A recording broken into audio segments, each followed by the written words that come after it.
La découverte du tombeau intact de Toutankhamon fut la plus fantastique découverte archéologique de tous les temps. Et depuis, le nom de Toutankhamon est devenu tout à fait familier. Nul n'ignore le fabuleux trésor mis au jour.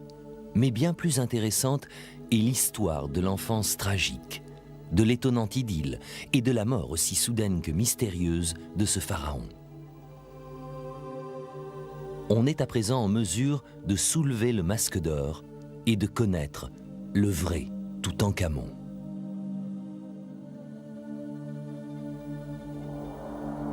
Toutankhamon, une mort mystérieuse.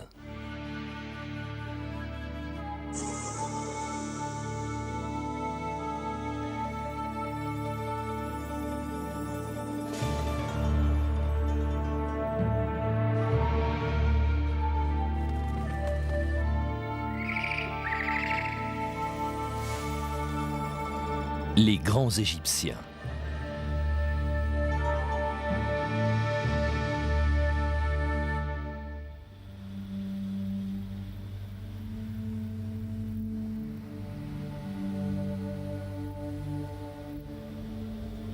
Dans l'Antiquité, les Égyptiens étaient soucieux de laisser une trace de leur histoire. Ils consignaient tout par écrit. Leurs batailles, leurs prisonniers, leurs offrandes aux dieux et par-dessus tout, leurs rois.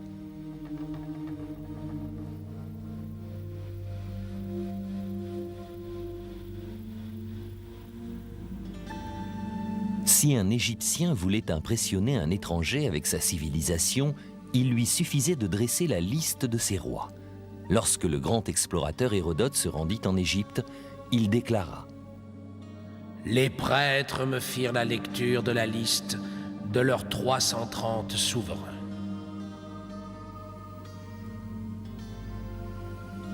Les Égyptiens étaient si fiers de leur longue histoire qu'ils gravaient le nom de leur roi sur les murs des temples. La liste la mieux conservée est celle qui se trouve dans le temple de Séti Ier, à Abydos.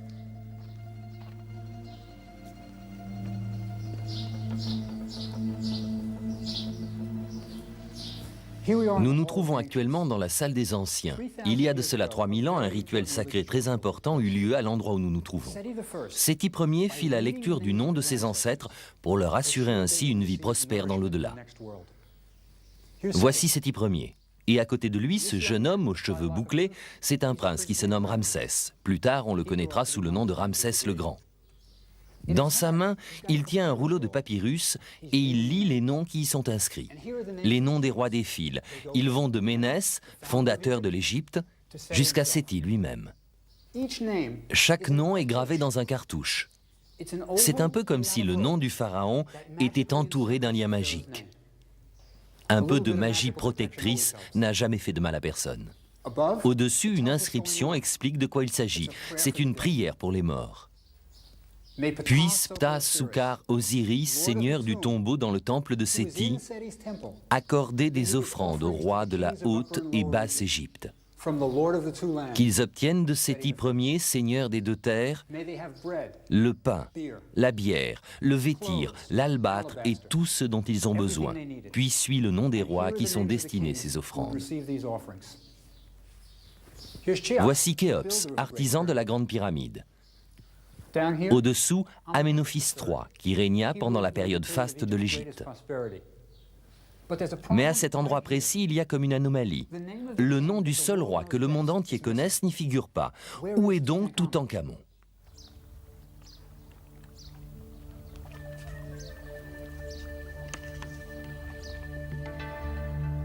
Avant de dévoiler le secret de Toutankhamon, il faut se rendre à Thèbes, l'ancienne capitale de l'Égypte, un lieu d'une richesse fabuleuse où convergeaient les tribus payées par les pays soumis du Proche-Orient et l'or venant des régions du Sud.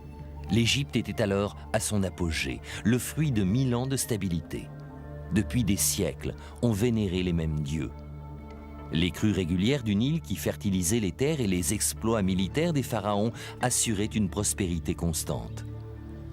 Homère, le poète grec, écrit « Thèbes d'Égypte où les plus grandes richesses s'entassent chez l'habitant. Thèbes où s'emporte, Thèbes d'où peuvent surgir dans l'instant 200 soldats en armes, à cheval ou sur leurs chars. Mais au moment précis où l'Égypte était au fait de sa puissance, le pharaon Akhénaton décida d'une conversion religieuse radicale.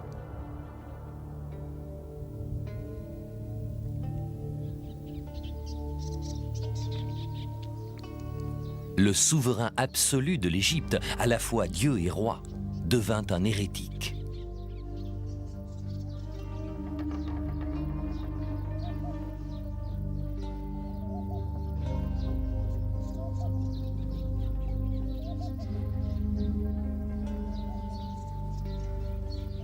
Il décida que toutes les divinités devaient disparaître pour laisser la place à un dieu unique, Aton, le dieu solaire. Suivi de quelques fidèles, il abandonna la très glorieuse Thèbes pour créer une nouvelle capitale dans un lieu désert et sauvage à 200 km au sud du Caire actuel, aujourd'hui Tel al-Amarna. C'est là, durant la plus exceptionnelle période que connut l'Égypte ancienne au cours des 3000 ans de son histoire, que Toutankhamon vit le jour. Akhénaton commença par définir les limites de sa nouvelle capitale, en posant des stèles symboliques sur lesquelles il proclamait qu'il n'existait qu'un seul dieu, Aton, le dieu soleil. Disparus les dieux familiers que les Égyptiens vénéraient de génération en génération, oubliés Osiris, le dieu des morts, et Anubis, le dieu de la momification à tête de chacal, abandonné la déesse de la musique et de l'amour, Hathor, et Bès, le nain à tête de lion jouant du tambourin. Seul restait Aton, le disque solaire, dont les rayons étaient source de vie.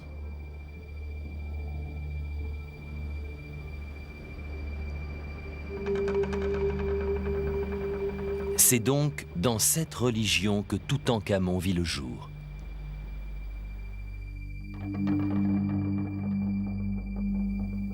Mais Akhénaton ne s'arrêta pas là. Du jour au lendemain, l'art passa d'un style académique à un style naturaliste.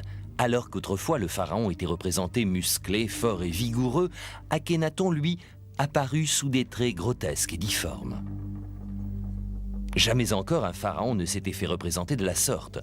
Ses statues le montrent avec un visage émacié, des pectoraux gonflés, des cuisses surdimensionnées et des bras grêles.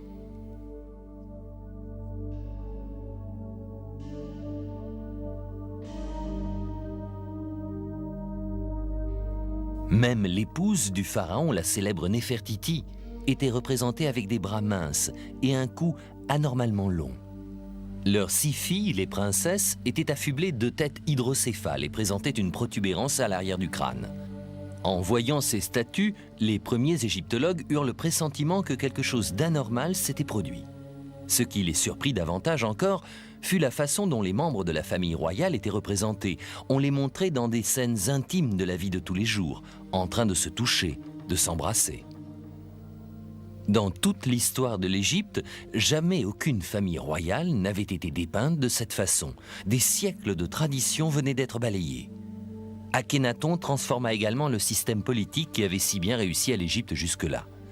Autrefois, la domination de l'Égypte sur tout le Proche-Orient reposait sur une armée puissante, conduite par le pharaon lui-même.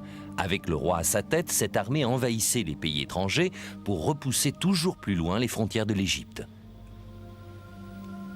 Une fois le pays conquis, l'armée revenait avec un riche butin et se contentait d'attendre le tribut annuel que devait lui envoyer chaque nouveau pays conquis.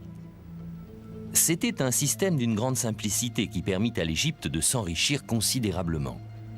Akhénaton se refusa à poursuivre cette politique. Cela ne l'intéressait pas, un point c'est tout. Dans sa ville, isolée de tout, il passait son temps à célébrer Aton et à s'occuper de sa famille. Akhénaton transforma le rôle politique du pharaon en un rôle essentiellement religieux.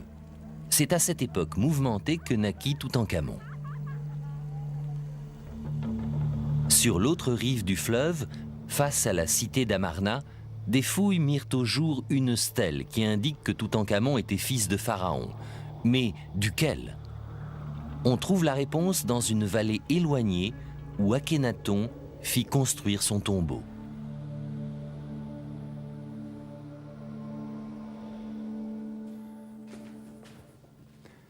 C'est ici, sur ce mur, que nous allons pouvoir trouver l'identité du vrai Toutankhamon, l'homme au masque d'or. On a du mal à en distinguer les détails, mais il comporte des indices uniques dans l'histoire de l'Égypte. Cette scène dépeint la mort d'un membre de la famille royale. Si vous arrivez à distinguer ce bébé, vous pouvez voir qu'une nourrice le porte sur la hanche. Cet homme muni d'un éventail indique qu'il s'agit d'une naissance royale. Là, c'est Akhenaton et Néfertiti. Ils sont en deuil. On les voit se jeter des poignées de sable au visage. C'est une coutume ancienne de deuil. La mort de cette princesse a permis à Jeffrey Martin, l'un des plus grands égyptologues, de faire une découverte capitale.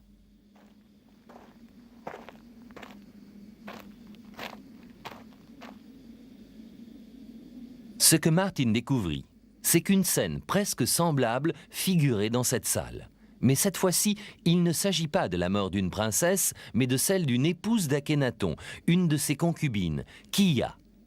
Martin suggère que le bébé qui vient de naître n'est autre que Toutankhamon lui-même. C'est là que l'histoire de Toutankhamon commence. Toutankhamon avait dû avoir une enfance très agréable dans cette ville, isolée de tout. En effet, les enfants étaient choyés en Égypte. Le scribe Ani conseillait de se marier jeune et d'avoir beaucoup d'enfants. Dans ses écrits, le géographe Strabon fait état de son étonnement quant au nombre d'enfants que les Égyptiens élevaient. Il pensait que la taille des familles était liée à la fertilité du sol et à la chaleur du climat. Diodore, autre explorateur d'autrefois, observa que les enfants ne coûtaient pratiquement rien à leurs parents. Petits, ils vivaient nus avec pour seul attribut un collier autour du cou pour les garçons et pour les filles un peigne dans les cheveux et une ceinture à la taille. Ils se nourrissaient de rien, de pousses de papyrus et de racines crues ou bouillies. Les jeunes enfants raffolaient des pantins articulés, comme ce chien dont on peut ouvrir et fermer la gueule pour faire apparaître les crocs. Pour les plus grands, il y avait des jeux de société et Toutankhamon les appréciait sans doute beaucoup car on en trouva 6 dans sa tombe. Comme dans notre Monopoly actuel, on déplaçait des pions sur des cases. Certaines portaient chance et d'autres non. Vous pouviez tomber sur les cases vie, prospérité, stabilité, mais vous pouviez aussi tomber dans l'eau. En tant que membre de la famille royale, on menait Toutankhamon chaque jour au temple, un temple aux couleurs vives. Là, il célébrait le culte d'Aton dans la paix et l'amour.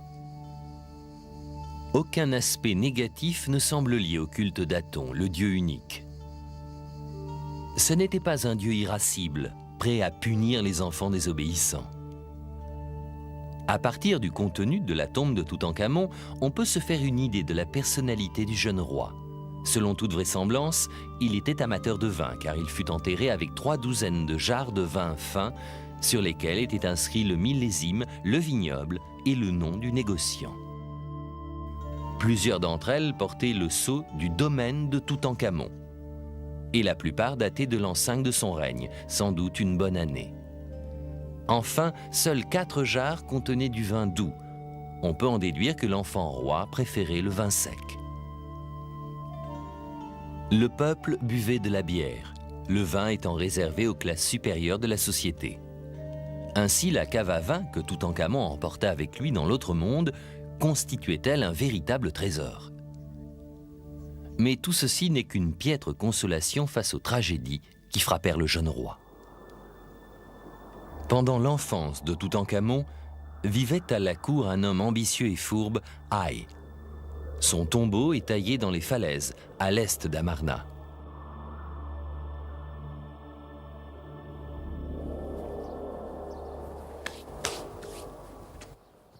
Voici notre homme, la main levée dans un geste de prière. Il est donc en train de prier l'unique dieu autorisé, Aton. Derrière lui, on aperçoit Madame Haï avec une superbe perruque et des cônes d'encens sur la tête, les mains dans la même position que celle de son mari. Ils prient tous deux Aton. Maintenant, si vous voulez voir comment ils ont reçu ces récompenses, suivez-moi.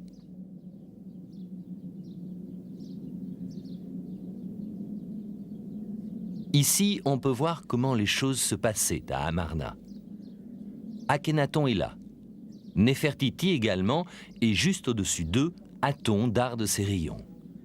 Ils sont en train d'offrir des colliers en or à Haï et à sa femme. Ce qu'il y a d'intéressant dans cette scène, c'est que les enfants sont de la fête. Les 3 princesses aident leur papa. L'une d'entre elles porte un plateau chargé de colliers et le tend à sa mère. Au demeurant, on peut savoir à quand remonte cette gravure grâce à la présence des 3 princesses. En effet, Akhenaton et Néfertiti ayant eu 6 filles, cela situerait la scène au milieu du règne du pharaon.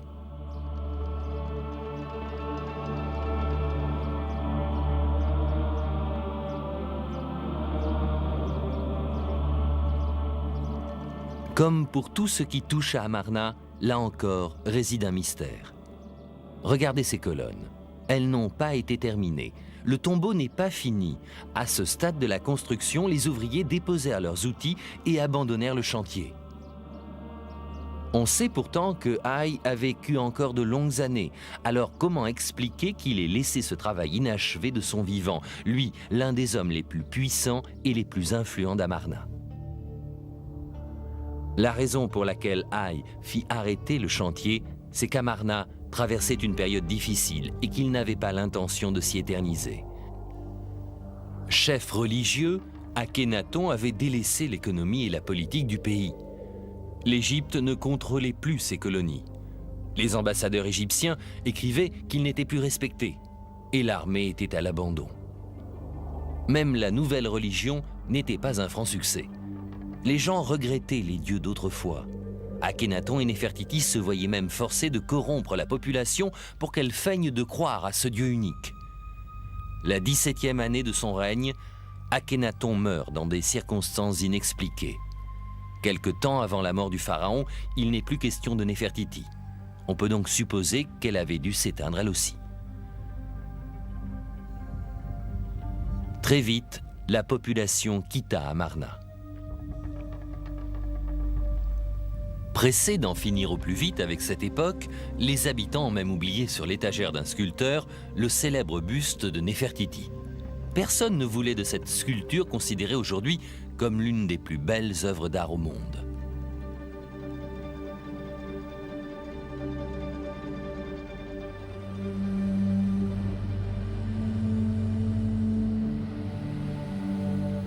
L'Égypte se retrouvait sans souverain. Alors, on maria le petit Toutankhamon à Akhénamon, sa demi-sœur de 11 ans. Et c'est ainsi que le jeune garçon, seul héritier mâle du trône, devint pharaon.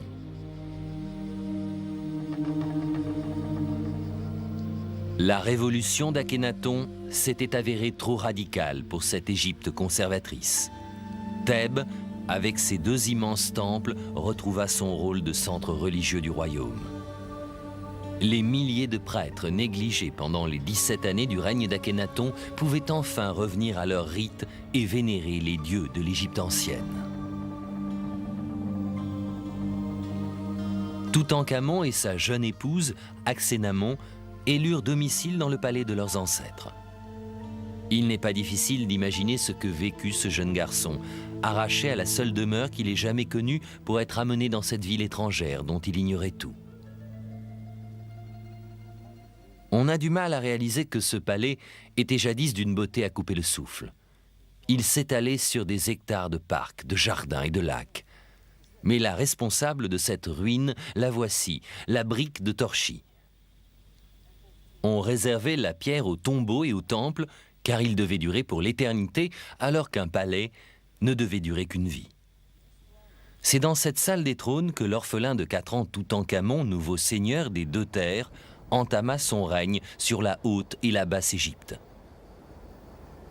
Cependant, il est clair que les rênes du gouvernement n'étaient pas entre ses mains, mais dans celles d'Haï, promu au rang de vizir, la plus haute fonction du pays. Le destin du royaume reposait sur lui.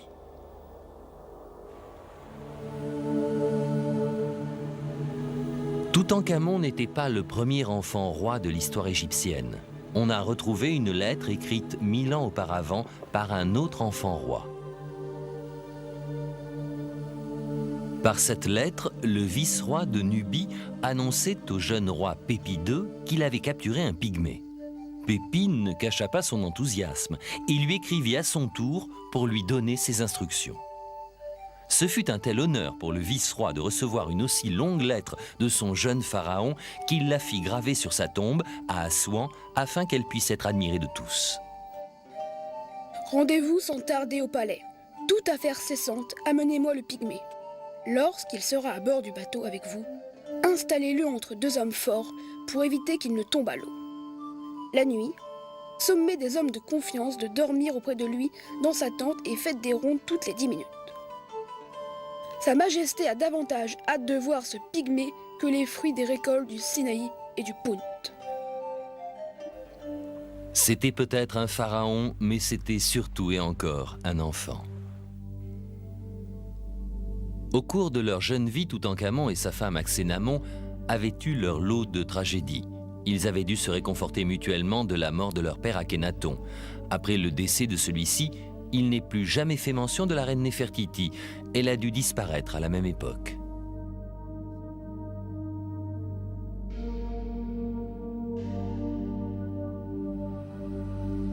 Orphelins, obligés de se rendre à Thèbes, ils laissaient derrière eux leur maison, leur religion et même les souvenirs empreints de tendresse d'un père qui était désormais qualifié d'hérétique.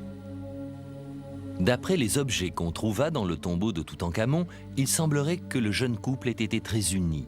Le plus touchant de ces objets est un petit naos plaqué d'or qui renfermait une statue de Toutankhamon.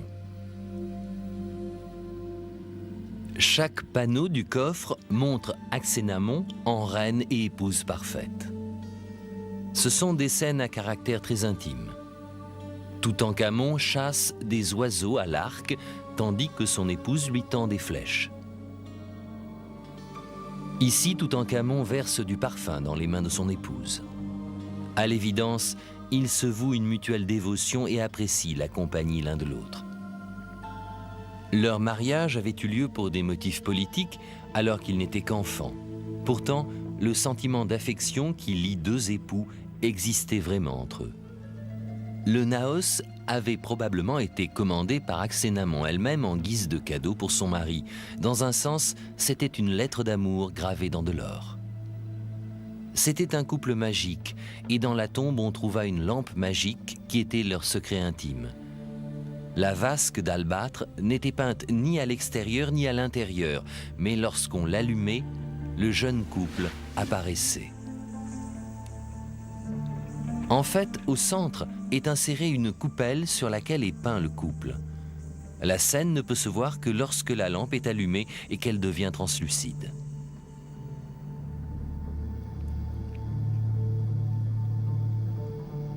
Des jouets magiques tels que celui-ci ont dû être d'un grand réconfort pour ce jeune roi dont le royaume était loin d'être parfait.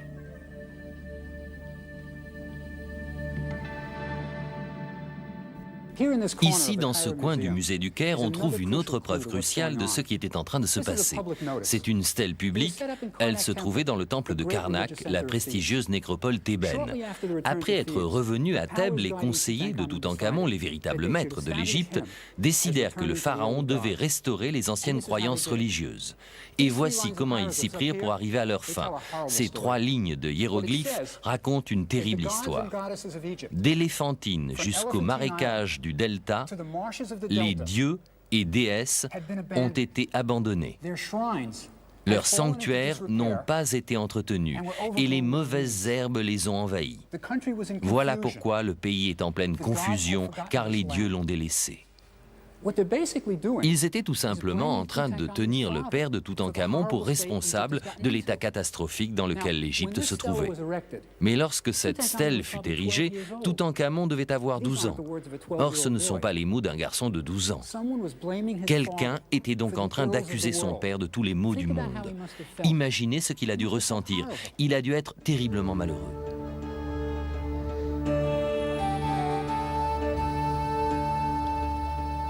Lorsque Toutankhamon revint à Thèbes, la première chose qu'il fit fut d'achever un monument dont son grand-père, Aménophis III, avait entamé la construction. Ici, au temple de Luxor, Aménophis III avait érigé un portique, mais il était mort avant d'en avoir achevé la décoration. Les scènes que Toutankhamon choisit à cette fin sont celles de la plus importante fête de Thèbes et la plus traditionnelle, la fête d'Opé.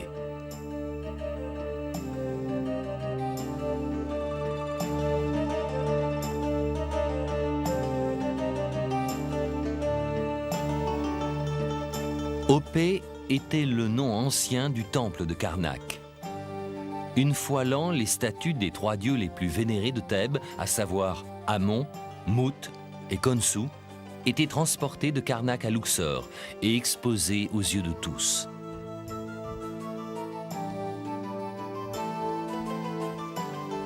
Il y avait des processions. En guise d'offrande, des plateaux chargés de viande formaient des pyramides toujours plus hautes.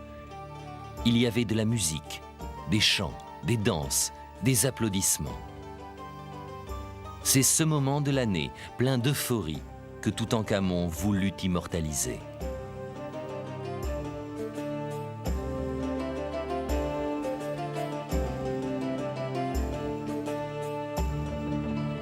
Lui-même y participait, et on le voit présentant ses offrandes aux dieux.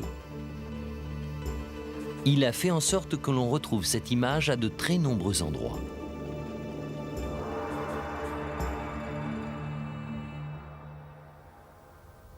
Et voici encore une nouvelle énigme. Si Toutankhamon avait fait décorer tous ses murs, son nom devrait donc apparaître partout. Or, le seul endroit où il apparaît se trouve dans cette partie reculée du temple.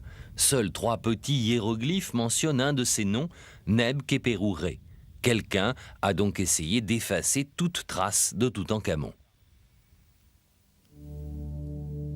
Les tragédies qu'ils avaient vécues avaient sans doute rapproché Toutankhamon et Akhénamon. Mais les fouilles du tombeau de Toutankhamon ont mis au jour un autre drame qu'ils ont dû partager, les 2 fausses couches d'Akhénamon. Dans une petite pièce de la chambre funéraire, 2 sarcophages miniatures furent découverts. Ils renfermaient 2 fœtus. Howard Carter, l'archéologue qui découvrit la tombe, enleva les bandelettes du plus petit et constata qu'il s'agissait d'un fœtus de 5 mois et qu'il ne semblait pas avoir été momifié. Le second fœtus fut envoyé au docteur Douglas Derry, professeur d'anatomie à l'université du Caire. Il le démaillota et remarqua que c'était un fœtus de sexe féminin de 8 mois qui avait été embaumé. Derry mentionna qu'il avait trouvé les crochets que les embaumeurs avaient utilisés pour retirer le cerveau. Ces fœtus disparurent mystérieusement dans les années 30, mais on a retrouvé récemment le plus âgé à l'hôpital de Ksar-El-Aini, où le docteur Derry l'avait conservé. L'année dernière, lorsque l'autre fœtus fut retrouvé, le docteur Fawzi Gabala, responsable du département d'anatomie, m'invita à venir les examiner.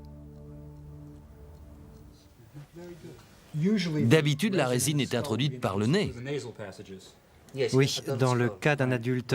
Mais il s'agit ici d'un fœtus d'environ 8 mois et il est très facile d'injecter la résine par la fontanelle antérieure. Ce fut un moment de très grande excitation pour moi. Étant spécialisé dans l'étude des momies, et même d'un point de vue purement intellectuel, je souhaitais vérifier si le plus jeune des fœtus avait été ou non embaumé. De plus, sur un plan purement personnel, c'était un moyen pour moi de me rapprocher de Toutankhamon et d'Akhénamon. L'incision abdominale est bien au même endroit, en bas, à gauche. C'est par là qu'on a pénétré pour retirer les viscères. Ce qui est intéressant ici, c'est que cette partie est restée béante. Elle n'a pas été recousue, vous voyez ? Une des choses qui m'a toujours étonné, c'est que Carter et Derry, qui ont eu à des périodes différentes l'occasion d'examiner ces 2 fœtus, ont déclaré que le plus petit des fœtus, celui que nous sommes en train d'observer, le plus grand, n'avait pas été momifié, car ils n'ont pas trouvé d'incision abdominale.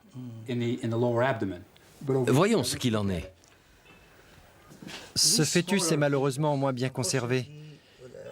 Mais on distingue clairement la résine dans le bas de la cavité abdominale. Ici, on voit une zone de couleur sombre, mais l'incision elle-même n'est pas évidente en raison de la dégradation. De plus, cette résine a la même couleur et la même texture, et elle ressemble absolument à celle que l'on trouve chez le fœtus plus âgé. Mais l'incision n'est pas visible en raison de la dégradation. C'est très friable. Imaginez un peu le savoir-faire de ces embaumeurs qui avaient dû essayer de retirer les viscères par cette toute petite incision dans l'abdomen de cette minuscule petite fille. Quelle technique incroyable pour l'époque. Derrière la boîte crânienne, on trouve un amas de linge imbibé de résine, ce qui indique manifestement qu'il aurait été momifié. Bien sûr qu'il a été momifié. Lorsqu'on regarde ces deux minuscules petits corps, on ne peut s'empêcher de se demander ce qui se serait passé si les enfants de Toutankhamon et Akhénaton avaient vécu. S'ils avaient eu un héritier mâle, quiconque aurait voulu devenir roi aurait vu ses espoirs anéantis et le cours de l'histoire égyptienne en aurait été modifié à jamais.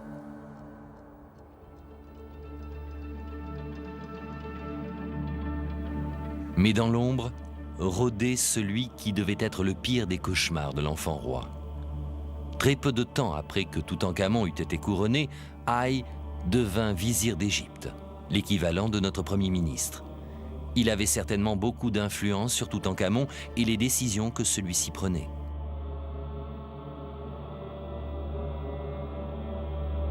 Bien entendu, Haï avait dès lors accès à toutes les ressources et richesses du royaume. Il aurait, semble-t-il, organisé de fastueux banquets où des musiciens et des serviteurs étaient là pour satisfaire ses moindres désirs. Une armée d'artisans et d'ouvriers était occupée à la préparation des objets de luxe qui l'accompagneraient dans sa tombe et dans l'au-delà.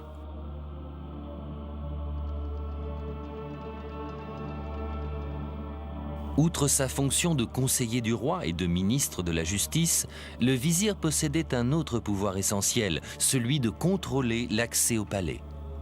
Personne ne pouvait y entrer ou en sortir sans qu'il en ait été informé et qu'il en ait donné l'autorisation.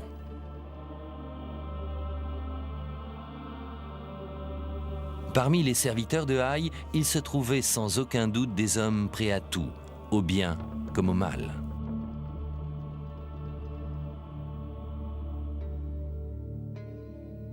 Un des rares témoignages que l'on ait de Toutankhamon dans son rôle de pharaon se trouve sur la tombe de Ouï, son vice-roi de Nubie. On y voit le jeune roi assumant seul sa charge officielle.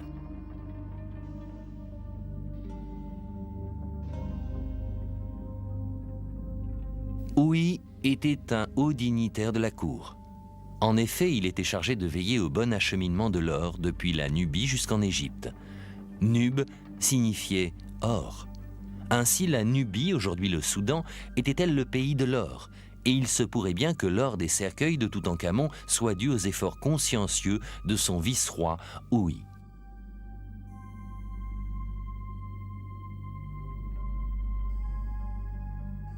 Les murs de la tombe de Ouï racontent l'histoire de sa fonction. Ouï prête serment et reçoit le sceau officiel. Cette marque, il devra l'apposer sur chaque cargaison d'or royal. Son retour de Nubie. Remarquez les têtes des chevaux qui dépassent de leur stalle.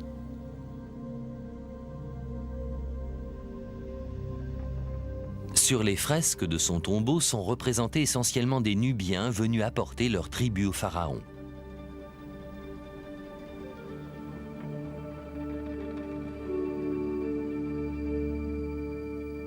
Des girafes, des singes et d'innombrables anneaux d'or.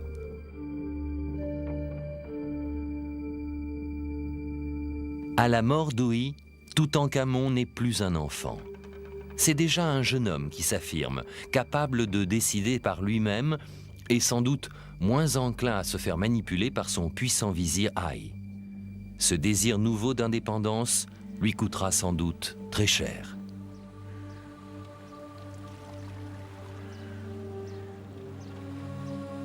Brusquement et mystérieusement, à peine âgé de 20 ans, Toutankhamon meurt.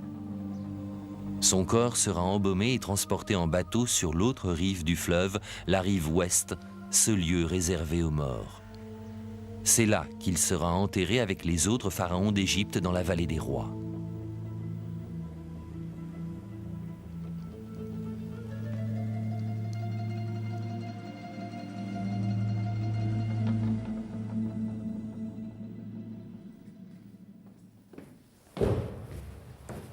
Nous voici dans le tombeau le plus connu au monde. Pourtant, tous ceux qui le visitent sont déçus. Il n'y a pas grand-chose à voir, n'est-ce pas?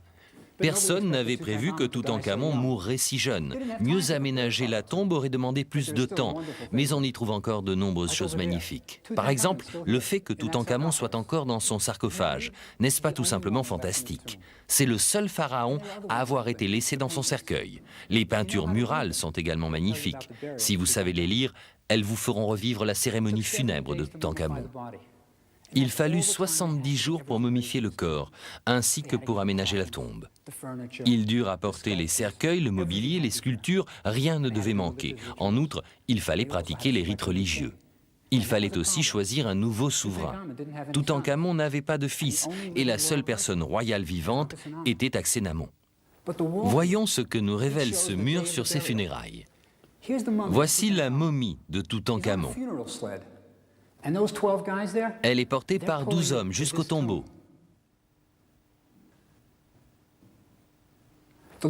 Ils sont coiffés de bandeaux blancs en signe de deuil. Ce sont les dignitaires dans le palais. Mais il en manque un. Savez-vous lequel? Aïe. Il est ici. Observez bien ses vêtements. Il est vêtu de la peau de léopard du grand prêtre, et comme tel, il accomplit les rites sacrés. Les rites sacrés qui donnent le souffle de la vie dans l'au-delà. Mais regardez de plus près. Il est coiffé de la couronne royale bleue. Et les cartouches au-dessus de lui portent son nom. Aïe est devenu pharaon. Il a succédé à Toutankhamon. Mais comment lui, homme du peuple, a-t-il pu devenir pharaon? Aksénamon a dû avoir le cœur brisé par la mort soudaine de son jeune époux. Leur union, conçue alors qu'ils étaient encore enfants sur les ruines d'Amarna, avait grandi au milieu de ces années troubles. Ils s'étaient toujours soutenus l'un l'autre, mais à présent, Aksénamon se retrouvait seul.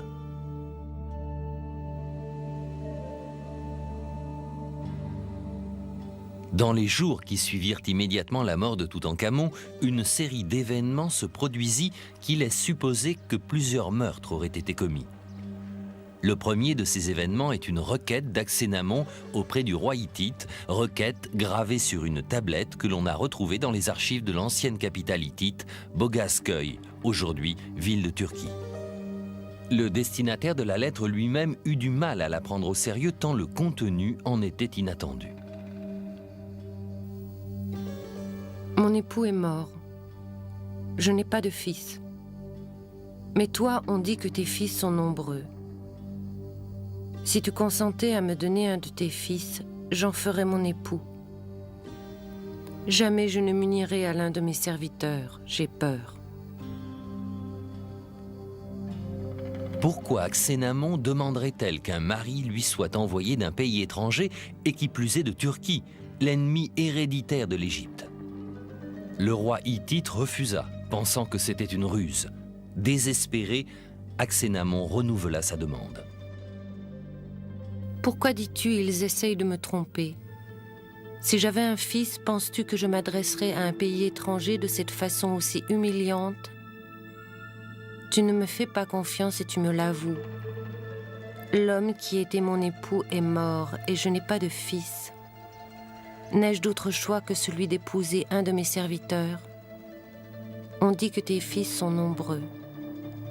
Envoie-moi l'un de tes fils, j'en ferai mon époux et le roi de la terre d'Égypte.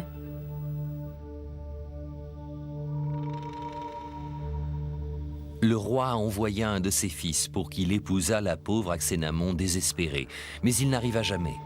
Quelque part dans le désert, à la frontière égyptienne, il fut assassiné. Pourquoi Aksénamon se voyait-elle contrainte de chercher un époux hors des frontières du royaume? Dans chacune de ses lettres, elle déclare qu'elle n'épousera jamais un de ses serviteurs. Cela n'était pas courant. La menace devait être bien réelle. Qui pouvait bien chercher à contraindre Aksénamon à épouser un roturier? On trouva la réponse quelques 3000 ans plus tard au Caire, dans la boutique d'un célèbre antiquaire. Au printemps 1931, Percy Newberry, un égyptologue, trouva dans ce magasin une bague dont le chaton portait 2 cartouches. L'un était celui d'Aksénamon, l'autre, celui de Haï. Newbery informa immédiatement Carter de sa découverte. « Mon cher Carter, cela vous intéressera sans doute d'apprendre que je viens de trouver une bague sur laquelle les noms de Haï et Aksénamon sont associés. La seule déduction que l'on puisse en tirer est que Haï a épousé Aksénamon, la veuve de Toutankhamon. » Le serviteur qu'Aksénamon redoutait d'épouser était bien Haï, le vieux vizir. Les lettres pressantes de cette dernière au roi hittite, la bague trouvée par le professeur Newbery et la présence de Haï en pharaon sur les murs de la tombe de Toutankhamon viennent confirmer que Haï est parvenu à s'asseoir sur le trône d'Égypte en épousant la jeune veuve de Toutankhamon. Qu'advint-il d'elle après son mariage avec Haï? Lorsque le professeur Newbery trouva la bague, preuve de l'union entre le vizir et la jeune Aksénamon, alors âgée de 21 ans, il écrivit ceci à Howard Carter. « Avez-vous l'intention de vous rendre dans la vallée de l'Ouest pour voir la tombe de Haï? Si vous décidez de vous y rendre, il y a un point qu'il serait très intéressant d'élucider.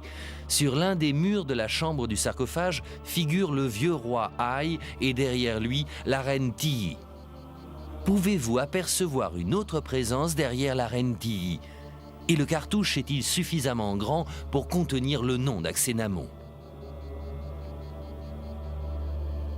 Si Aksénamon était encore vivante quand Haï mourut 3 ans après le mariage, elle devrait figurer sur les murs de sa tombe. C'est donc dans le tombeau de Haï que nous devons nous rendre si nous voulons trouver des indices concernant le destin d'Aksénamon.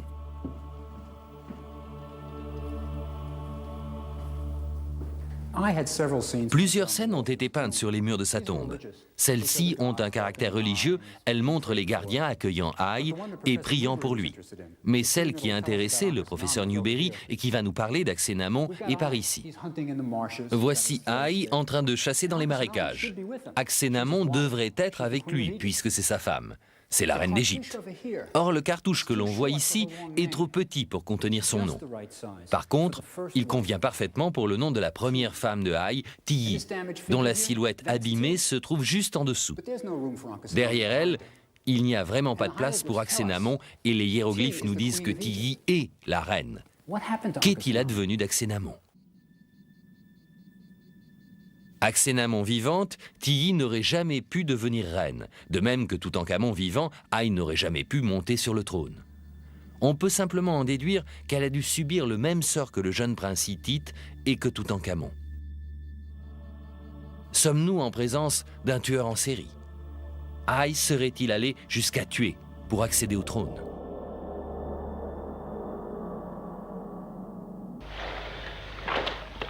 En 1968, un nouvel indice apparut dans l'enquête sur la mort mystérieuse de Toutankhamon.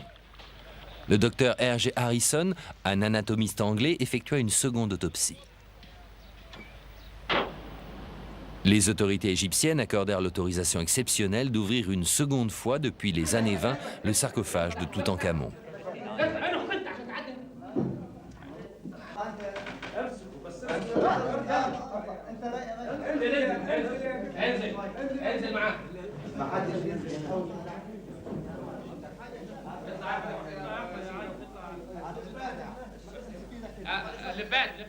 Sous le regard stupéfait des touristes, le corps du pharaon fut à nouveau dévoilé.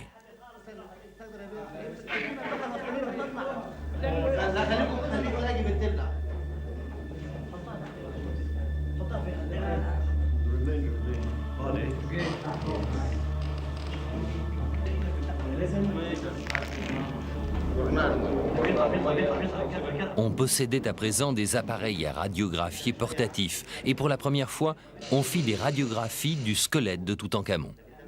Les résultats firent sensation car ils montraient très nettement une anomalie à la base arrière du crâne. Voici les limites normales. Mais en fait, cela aurait très bien pu être causé par une hémorragie sous les membranes qui recouvrent le cerveau à cet endroit-là. Un coup derrière la tête pourrait en être à l'origine et aurait pu causer la mort.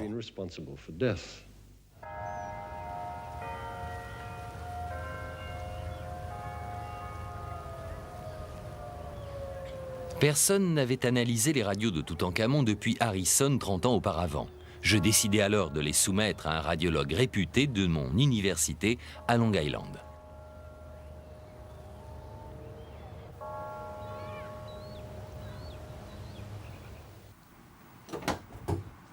Bonjour, Dr. Irwin. Je vous ai apporté les radios. Bonjour Bob, comment vas-tu? Très bien, les voici. J'aimerais avoir votre avis. Eh bien, la théorie émise par le Dr Harrison est très intéressante, car je pense qu'il y a dans l'os occipital situé à l'arrière du crâne une lésion qui pourrait s'apparenter à une fracture. Ensuite, il estima que cette partie sombre pouvait être un caillot de sang. Si c'est le cas, et si cette partie est la suite du caillot, cela laisse penser qu'il y a eu une calcification du caillot. Cela prend un certain temps, voire des mois. De plus, le sujet doit être vivant pendant cette période pour que la calcification se fasse. Donc vous insinuez que si Toutankhamon a été frappé à la tête, il n'est pas mort immédiatement. Si cette tache sombre est bien un caillot de sang, comme on le suppose, en effet, il n'est pas mort sur le coup. Dans ce cas, dans quel état de conscience était-il? Inconscient? Au début, ses fonctions ont pu même rester intactes. Mais il est certain qu'avec un caillot de cette taille, placé dans cette zone postérieure du crâne, la pression exercée sur le cervelet dans la zone du cérébellum est telle qu'il a dû rester inconscient un bon moment pour que la calcification se fasse. Très intéressant. Que pouvez-vous me dire sur l'endroit précis où il aurait été frappé? Dans quelle position pouvait-il être quand il a reçu le coup? Est-ce un endroit courant pour recevoir un coup? Eh bien non, pas vraiment. C'est presque à la base du cou. J'ai un mannequin là-bas. Je vais essayer de vous montrer. Donc, s'il était allongé de cette façon, il aurait dû être frappé ainsi. Le cou est ici et la base du crâne à ce niveau-là. Il y a un crâne ici. Voyons si j'arrive à... Si nous le disposons à peu près dans la même position, les cervicales se situent ici. Et la zone qui semble fracturée se trouve là. Le coup pourrait avoir été donné de cette façon. Donc il dormait peut-être sur le ventre quand on l'a frappé. En effet. Ou alors sa tête était tournée dans ce sens et il a été frappé comme ça. Puis il a pu rester plongé dans le coma pendant 1 mois ou 2 et mourir des suites de cette blessure. Effectivement. Très intéressant, merci. Cette nouvelle analyse des clichés suggère que Haï a peut-être disposé de plusieurs mois pour organiser son accession au trône. Mais si Haï a assassiné Toutankhamon, Akhénamon et le prince hittite, pourquoi n'a-t-il pas comparu devant la justice? La réponse se trouve sur les murs de la tombe de Rekhmiré, celui qui a consigné les devoirs et les pouvoirs du vizir.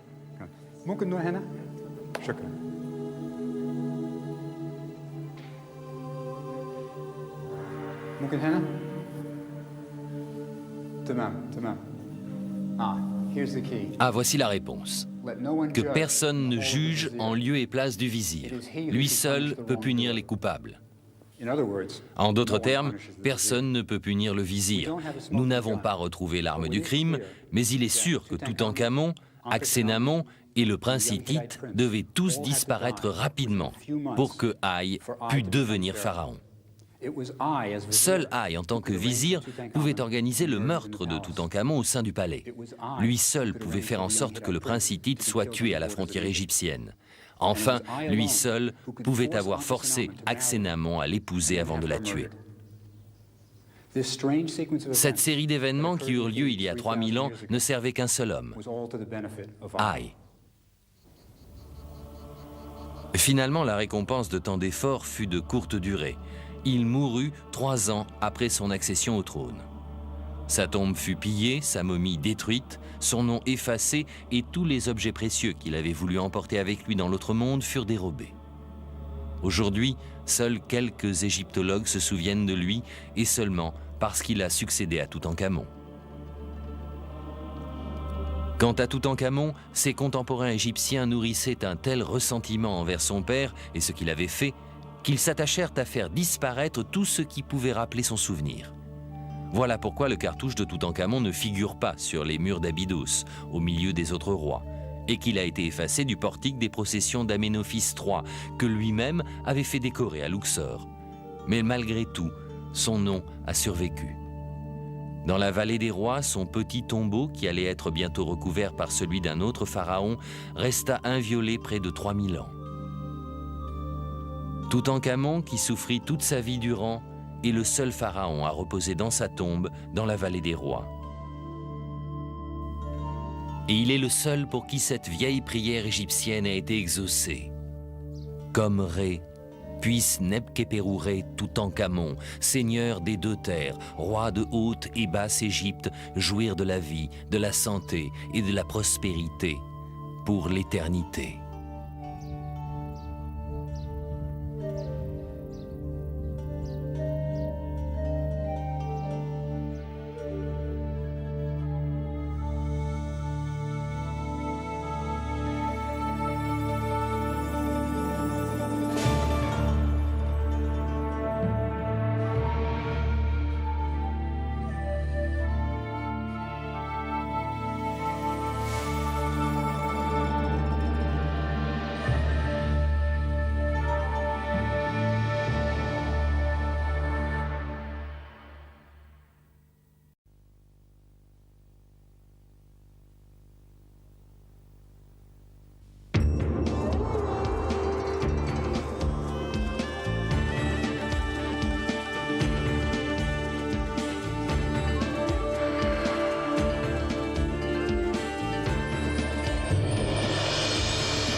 L'Égypte éternelle, glissant sur le cycle perpétuel du temps, où la mort s'achève dans un désert hostile, où la vie renaît de la puissance du Nil.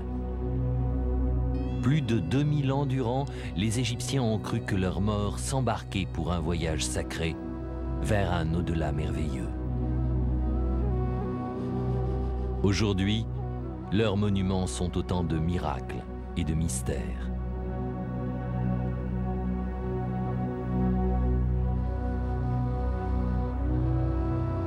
Pendant plus de 30 ans, sans répit, un explorateur a vécu une odyssée personnelle à la recherche d'un passage vers le passé.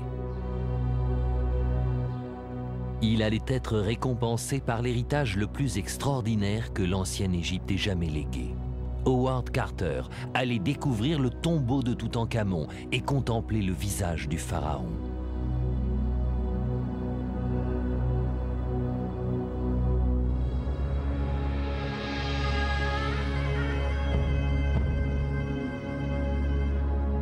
Sur le plateau de Gizeh, les puissants pharaons affirment leur majesté grâce à l'une des 7 merveilles du monde, les pyramides.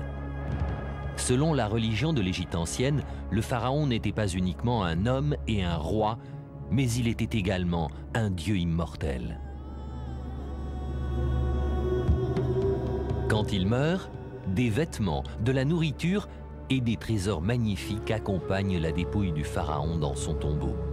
Non pas par vanité, mais pour l'aider à accomplir son voyage vers l'au-delà. Mais pour certains Égyptiens, la cupidité supplante la foi. Chaque pyramide, aussi bien protégée soit-elle, est dévalisée presque immédiatement.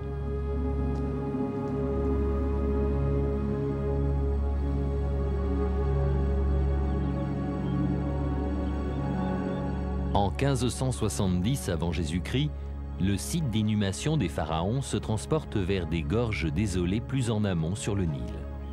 Il sera connu sous le nom de la vallée des rois. Le nouveau site est à près de 650 km au sud des pyramides de Gizeh. Les tombes sont creusées dans la pierre et cachés sous des montagnes de rochers.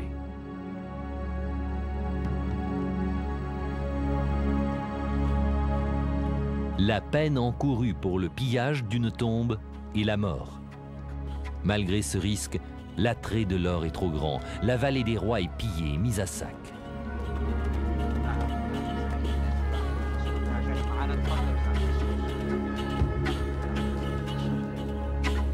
Alors que la majesté de l'Égypte ancienne s'estompe et que son empire se désagrège, la vallée retombe dans l'oubli. Mais une autre espèce d'envahisseur arrive. Des hommes comme l'Américain Theodore Davis découvrent les restes des tombeaux pillés. En 1914, Davis abandonne ses recherches, déclarant que la vallée des rois n'a plus de secrets à offrir. Howard Carter s'efforcera pendant les 8 années qui suivront de prouver qu'il a tort.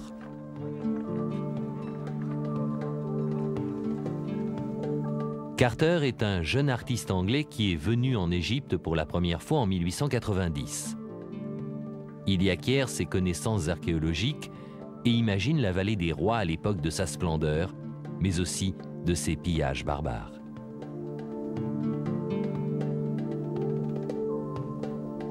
On peut facilement imaginer les préparatifs du forfait des jours à l'avance. Les rendez-vous secrets à la tombée de la nuit sur la colline. Le gardien du cimetière que l'on corrompt ou que l'on drogue. En fournissant à sa momie toutes sortes d'objets recherchés et de grande valeur qu'il estimait essentiels à sa dignité, le roi préparait sa propre destruction.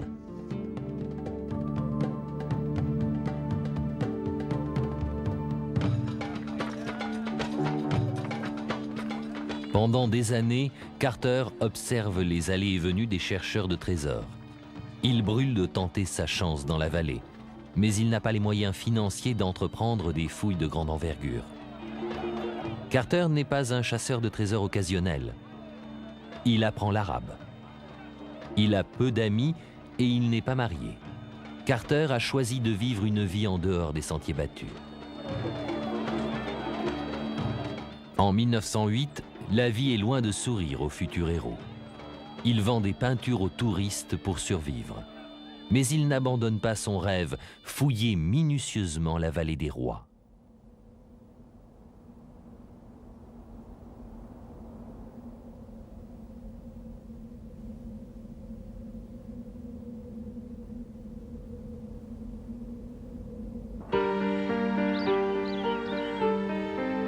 Très loin de là, installé dans son château en pleine campagne anglaise, un homme va partager la passion de Carter, Lord Carnarvon. George Edward Stanhope Molineux Herbert est lui aussi un féru d'orientalisme.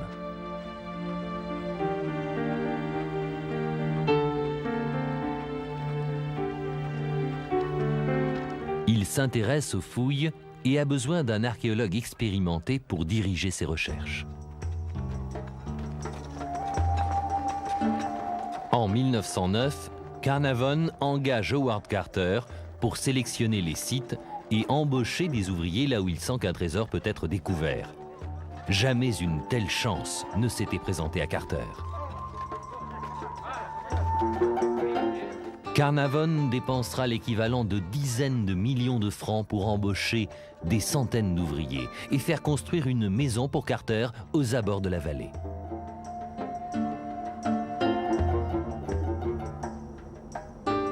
En 1914, Carnarvon obtient une licence lui permettant de creuser dans la vallée que Theodore Davis avait déclarée sans intérêt et avait abandonnée. C'est maintenant à Howard Carter de réussir là où d'autres ont échoué après un siècle de recherche. L'œuvre de sa vie vient de commencer. Il est possible qu'il y ait beaucoup moins de choses à trouver dans cette vallée que sur n'importe quel autre site d'Égypte. Mais si la chance vous sourit, vous serez peut-être récompensé de toutes vos années de travail infructueux.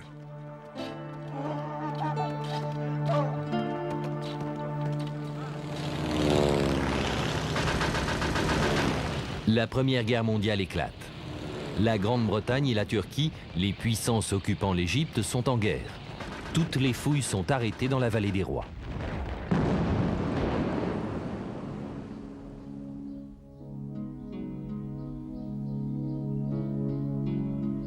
La guerre donne à Carter l'occasion de préparer son projet. Il recherche dans les archives les preuves de l'existence d'un roi oublié. Effectivement, il manque un nom. Je peux affirmer que nous avions de bonnes raisons d'espérer trouver la tombe de Toutankhamon. Nous étions même certains qu'elle devait être située non loin du centre de la vallée.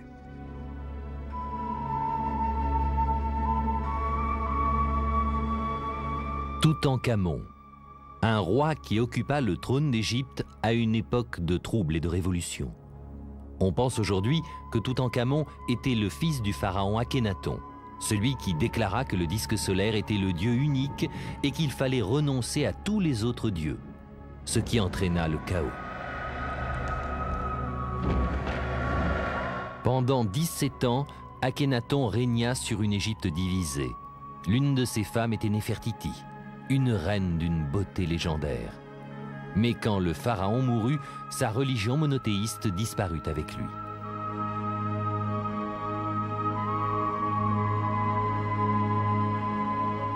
Carter sait que le successeur d'Akhénaton était le mystérieux Toutankhamon, qui ne régna que quelques années avant de tomber dans les oubliettes de l'histoire. En 1917, l'Égypte est fermement entre les mains des Britanniques. Carter peut reprendre son travail.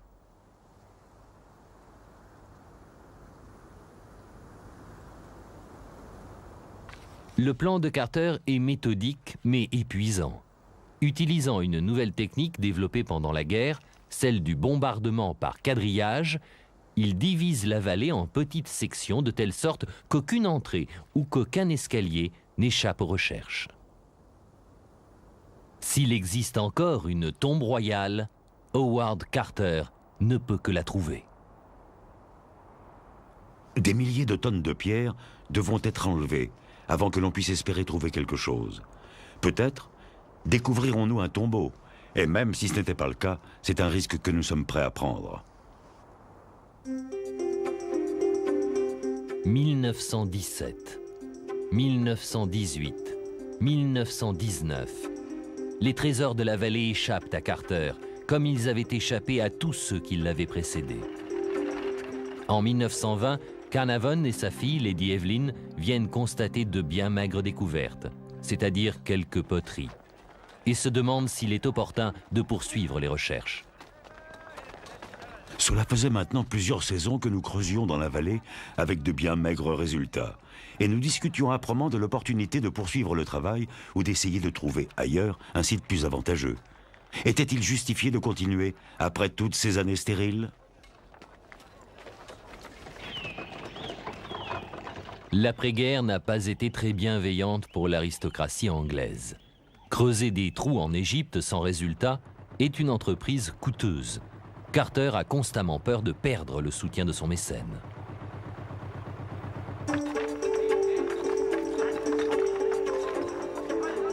« 1920, 1921. Le réseau de voies ferrées que Carter a fait construire a transporté des milliers de tonnes de débris, mais toujours rien d'intéressant.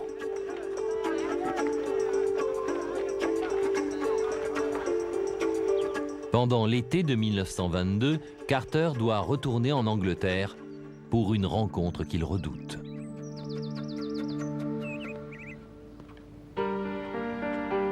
La patience et l'argent de Carnarvon s'épuisent. Mais Carter est toujours convaincu qu'il peut trouver le tombeau de Toutankhamon. Il ne reste plus qu'une petite région à explorer. Si Toutankhamon est enterré dans la vallée, c'est ici qu'il doit se trouver. Carnarvon se laisse fléchir. Il financera une ultime fouille dans la vallée des rois. Carter retourne en Égypte en novembre 1922. Il amène avec lui un canari dont le brillant plumage étonne ses ouvriers. Son serviteur, Abdel, affirme que l'oiseau est le présage de la découverte prochaine d'un trésor étincelant. C'est un oiseau doré qui va nous porter chance. Cette année, nous trouverons, si Dieu le veut, un tombeau rempli d'or.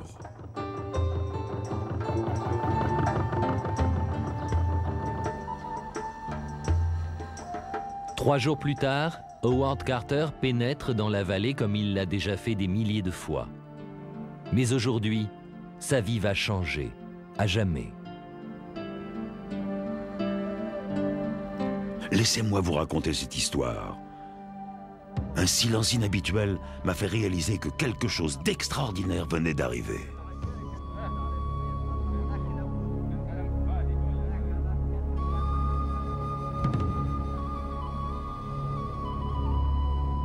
Les ouvriers ont dégagé un escalier en pierre à quelques mètres à peine d'une attraction touristique très fréquentée, la chambre funéraire de Ramsès VI.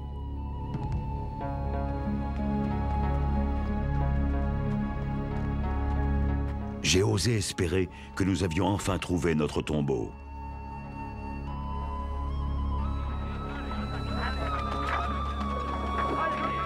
Maintenant, le travail progressait plus rapidement, marche après marche. Vers la fin de la journée, la partie supérieure d'une porte était visible.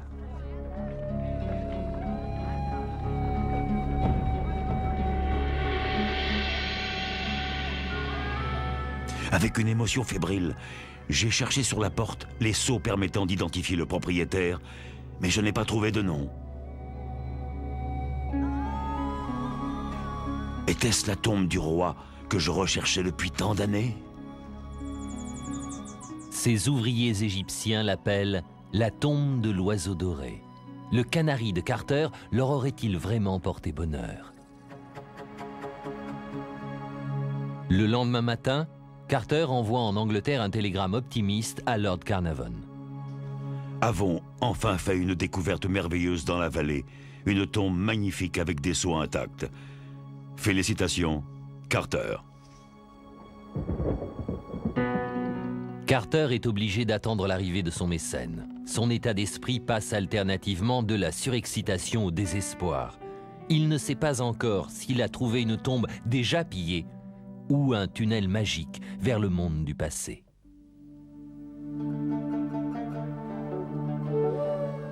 En novembre 1922, en Égypte, dans cette vallée des rois désolée, l'archéologue anglais Howard Carter a découvert un escalier oublié depuis 3000 ans. Mais qu'y a-t-il derrière cette porte close? Est-ce la tombe fabuleuse de l'oiseau doré, comme le croient ses ouvriers? Il y avait toujours l'affreuse possibilité que la tombe n'ait pas été achevée et jamais utilisée. Et même s'il avait été terminée, il y avait toujours la décourageante probabilité qu'elle ait été entièrement pillée dans un lointain passé. Cette angoissante possibilité hante Carter pendant les 2 semaines du long voyage depuis l'Angleterre qu'effectue son mécène, Lord Carnarvon, en compagnie de sa fille, Lady Evelyn. C'est un voyage que Lord Carnarvon a souvent entrepris par le passé, mais aujourd'hui, les enjeux sont plus importants que jamais. Le train qui longe le Nil les amène dans cette vallée qui obsède Carter depuis un quart de siècle. Vallée qui a englouti la fortune de Carnarvon au cours de 6 années de frustration.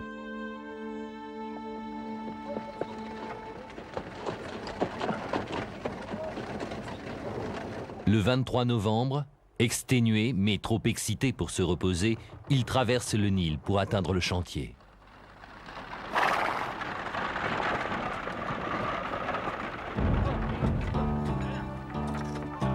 Les fouilles se poursuivent. La porte est dégagée et au-dessus, le sceau de Toutankhamon. La persévérance de Carter a enfin payé.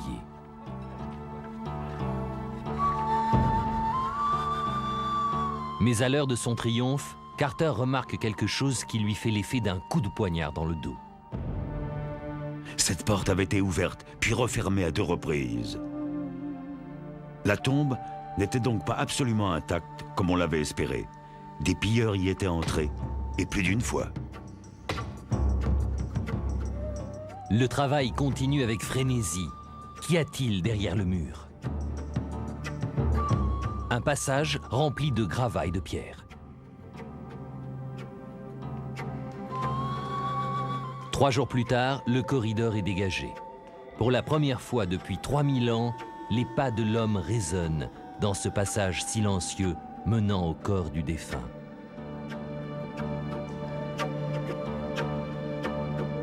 Et derrière une autre porte scellée dort un monde de richesse ou de ruines.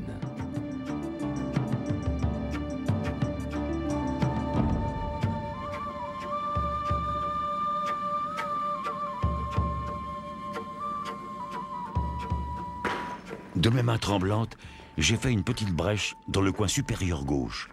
Agrandissant le trou dans la porte, je risquais un coup d'œil.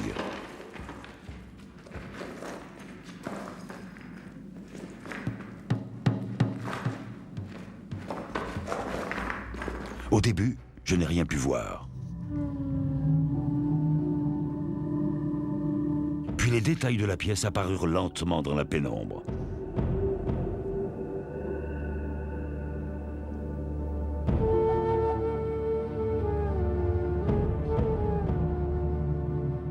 J'étais muet d'étonnement. Et quand Lord Carnarvon me demanda anxieusement « Voyez-vous quelque chose ?» Tout ce que j'ai pu répondre, c'était « Ah oui, des choses magnifiques. »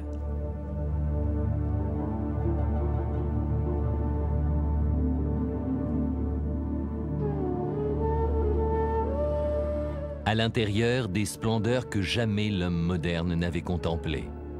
Et cependant, les deux archéologues ont la sensation qu'il manque quelque chose. L'idée prit corps dans nos cerveaux troublés que dans ce millimilo d'objets, il n'y avait ni cercueil ni trace de momie. Je remarquai pour la première fois qu'entre les deux statues dressées en sentinelle, il y avait une autre porte murée. Nous avons finalement compris. Nous étions encore sur le point de faire notre découverte. Ce que nous avions vu n'était qu'une antichambre. Derrière la porte gardée, il y aurait d'autres pièces, et dans l'une d'elles gisait le pharaon.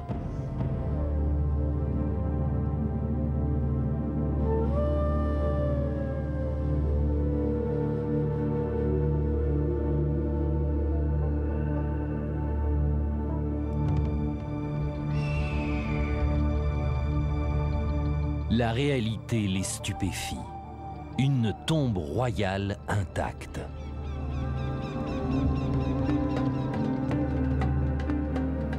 Intacte, mais profanée. Peu de temps après les funérailles royales, des voleurs avaient enlevé des cassettes remplies de pierres précieuses et de joyaux. Mais ce qu'ils ont abandonné est stupéfiant. Des chars royaux, des divans recouverts d'or que nous ne connaissions que par des peintures sur les murs des tombeaux vides.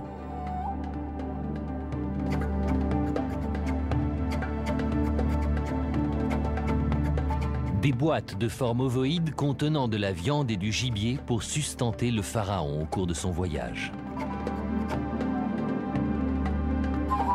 Et puis, de touchants bouquets funéraires placés là juste avant que les portes ne soient scellées.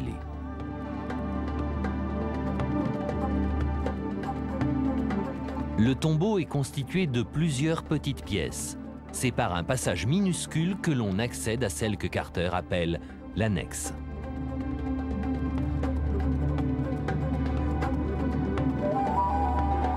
Mais c'est la pièce murée, gardée par les deux statues, qui les obsède.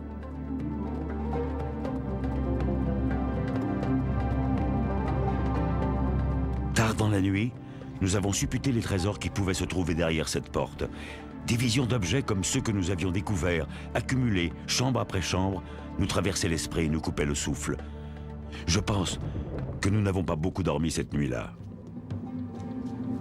En fait, ils n'ont pas dormi du tout. Secrètement, ils retournèrent au tombeau, obsédés par le besoin de savoir si le pharaon lui-même gisait toujours là, derrière cette porte murée.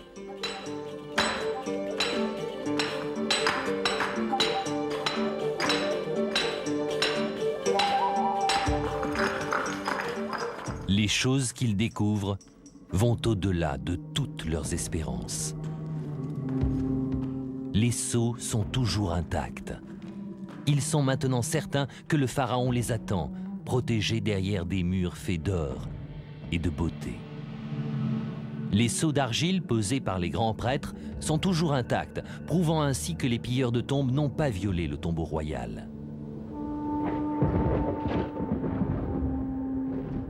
L'ancienne Égypte est sur le point de révéler ses secrets les plus sacrés.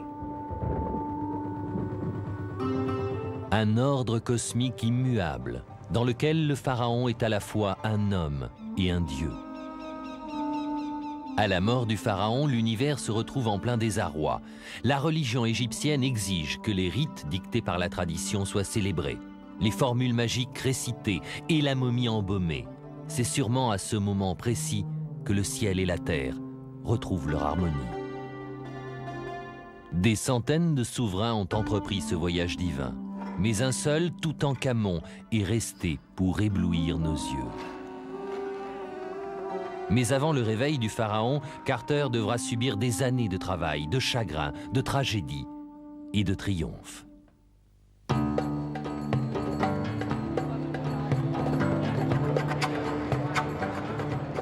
Au cours de l'hiver de 1922, le monde apprend avec stupeur la nouvelle de la découverte du tombeau du pharaon Toutankhamon. Des foules de reporters, de touristes et de dignitaires brisent le silence de la vallée des rois. Brusquement, Howard Carter, un homme réservé et solitaire, doit faire face à des vagues de curieux. Malgré ces foules, Carter fait preuve d'une patience extraordinaire.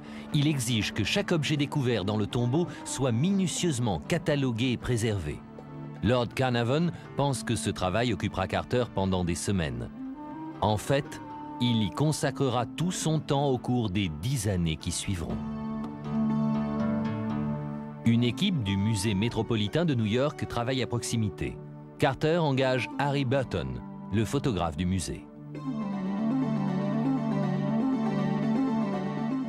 Burton numérote et photographie chaque objet trouvé dans la tombe à l'emplacement précis où il a été découvert. Mais de nombreux objets sont d'une désespérante fragilité. Afin de les préserver, Carter fait appel à Arthur Mess, un autre expert du musée métropolitain. La fille de Mess, Margaret Orr, est le seul témoin vivant de cette époque unique et passionnante. Elle avait 9 ans lorsque son père l'a emmenée en Égypte pour la première fois. Le travail était si captivant. Carter pouvait compter sur mon père qui était toujours disponible en cas d'urgence. Quand il y avait quelque chose de très difficile à sortir du tombeau, Carter savait que mon père ne le laisserait pas tomber. Il le faisait toujours demander.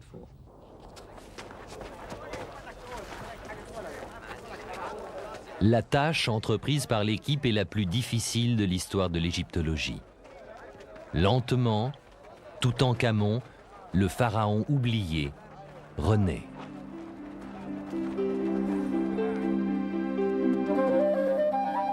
Les objets trouvés dans le tombeau révèlent un roi adolescent servi par sa reine, Ankhésénamon, probablement sa demi-sœur.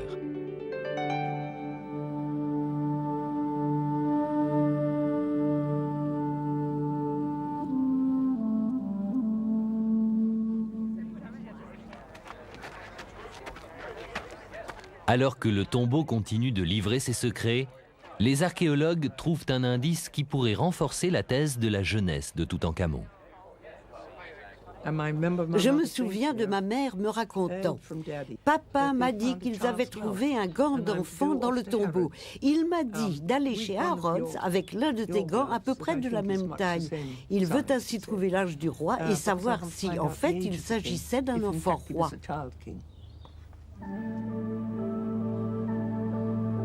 Toutankhamon n'était qu'un enfant lorsqu'il est monté sur le trône. Il était encore adolescent quand il est mort. La moitié de la grande fortune de Toutankhamon appartient désormais à Lord Carnarvon. Son triomphe rend furieux les nationalistes égyptiens qui estiment que les trésors de Toutankhamon sont la propriété de l'Égypte.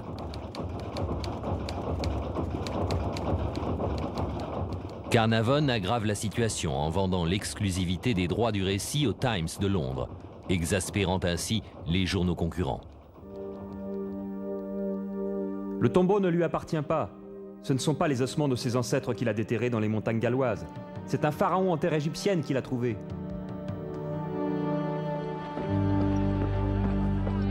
Pour les nationalistes, le tombeau n'est pas une malle au trésor à piller, c'est la sépulture sacrée d'un grand ancêtre. L'exaltation de la découverte s'est calmée. Carter commence à perdre patience.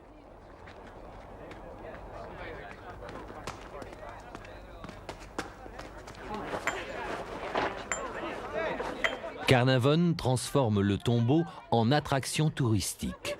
Il y organise des pique-niques pour des amis fortunés. Carter est furieux.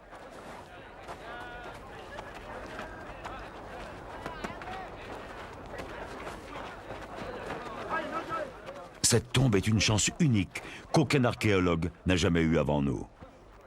Mais pour pouvoir en tirer pleinement parti, il est absolument essentiel de nous permettre de poursuivre notre travail sans être interrompus. Mi-entreprise scientifique, mi-spectacle, les fouilles continuent. Carter et Carnarvon n'ont parlé à personne de leur visite secrète dans la chambre mortuaire. Ils ont rapidement effacé les traces de leur passage. En février 1923, ils mettent en scène une ouverture officielle et théâtrale de la chambre devant un auditoire sélectionné.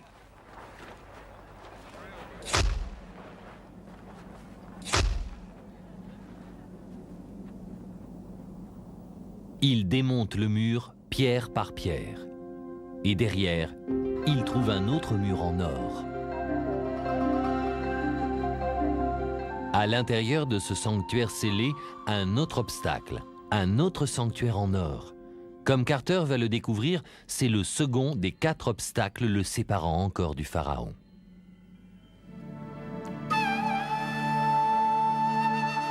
Dans la salle précédant la chambre funéraire, un trésor constitué d'objets rituels destinés à assurer le passage sacré de l'enfant roi décédé.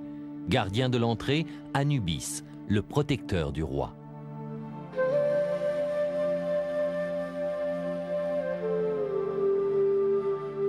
Dans cette salle qui donne le frisson, il découvre un autre objet d'une étonnante piété et d'une grande élégance.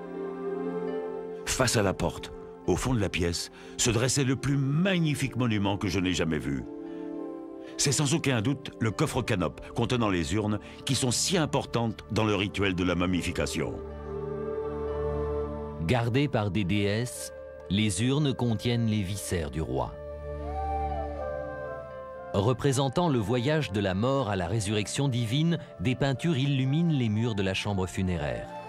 Un cortège funèbre porte le roi défunt. Ceux qui le composent ont des bandeaux blancs, symbole de la pureté de leur douleur. Le hak, la force divine lui a été accordée, c'est le symbole de la vie éternelle. Il reçoit le haï, la bénédiction du grand prêtre, l'homme qui succédera à Toutankhamon à la tête de l'Égypte. On peut admirer aussi l'enfant roi embrassant Osiris, le maître du royaume des morts. Le pharaon et le dieu ne font plus qu'un. Présents encore sur ces peintures, les 12 babouins sacrés, représentant les heures de la nuit qui annoncent la renaissance quotidienne du soleil et symbolisent la résurrection du roi. C'est une découverte magnifique.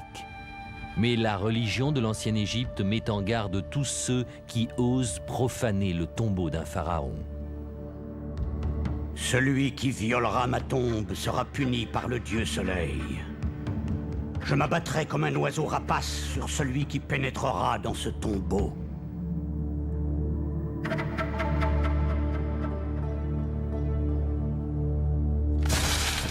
Au même moment, le canari de Howard Carter est avalé par un cobra, le serpent sacré, protecteur du roi. Devant le tombeau, un journaliste murmure « Je donne à Carnarvon 6 semaines à vivre, pas plus ». La légendaire malédiction de Toutankhamon vient de naître.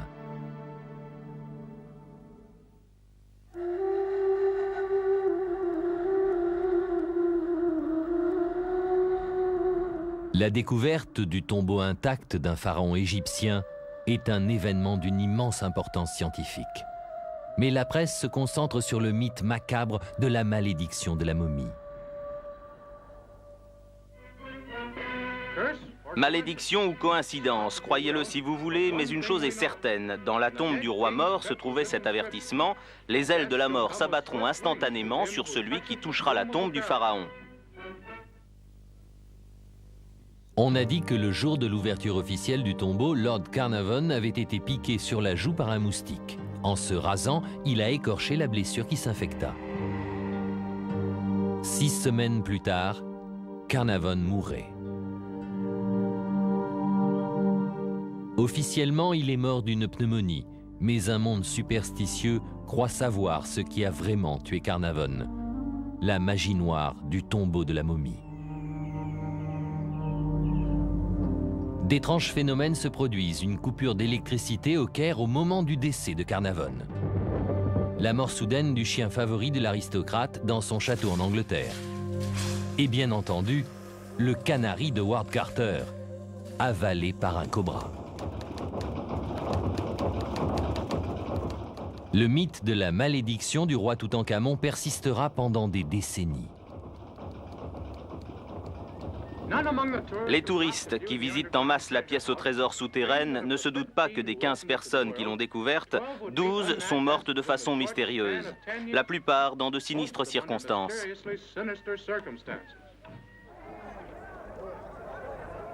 L'image d'une momie courroucée devient une constante pour les films et les livres d'horreur. Alors que les crédules colportent leurs histoires de fantômes, Howard Carter lutte contre le désespoir et la tristesse. Il a perdu son mécène.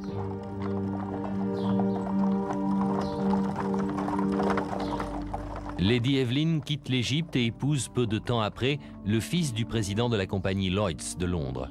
Au moment de sa grande découverte, Howard Carter se retrouve seul.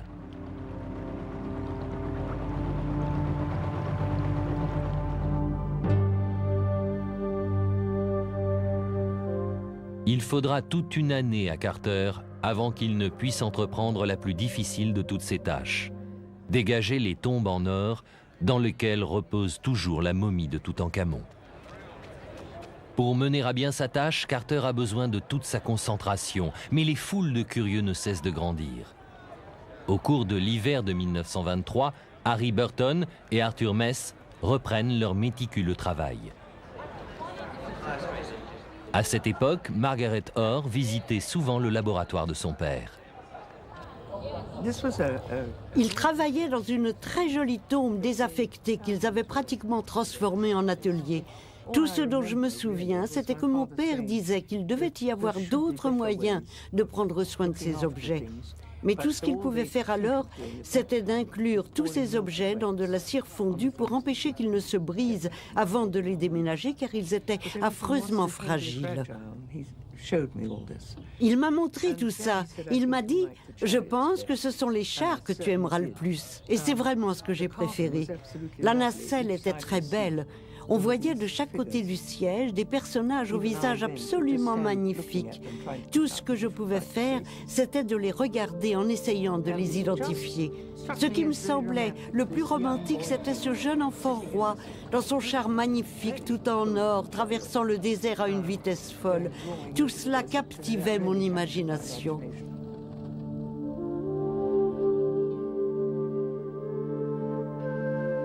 L'équipe de Carter se rendit compte rapidement que Toutankhamon reposait à l'intérieur d'une série de tombeaux richement décorés. Pendant 12 semaines, travaillant dans des conditions étouffantes, ils ont démonté le mausolée royal jusqu'à ce que finalement les portes du 4e et dernier tombeau s'ouvrent en grand.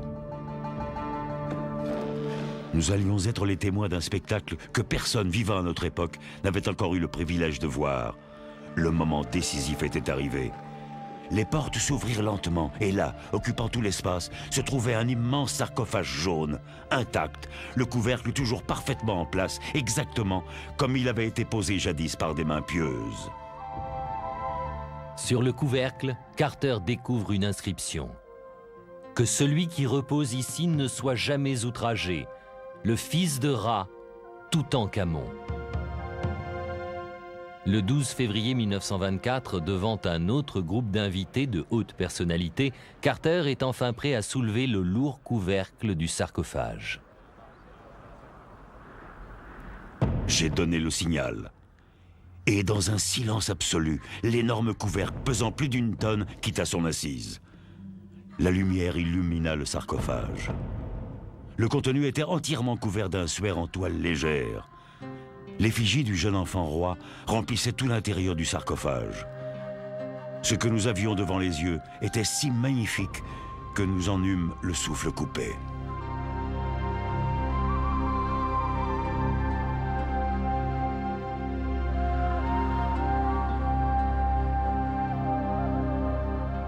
Ce qui aurait dû être l'instant suprême de son triomphe est au contraire le commencement d'une bataille qui forcera Howard Carter à quitter la vallée des rois.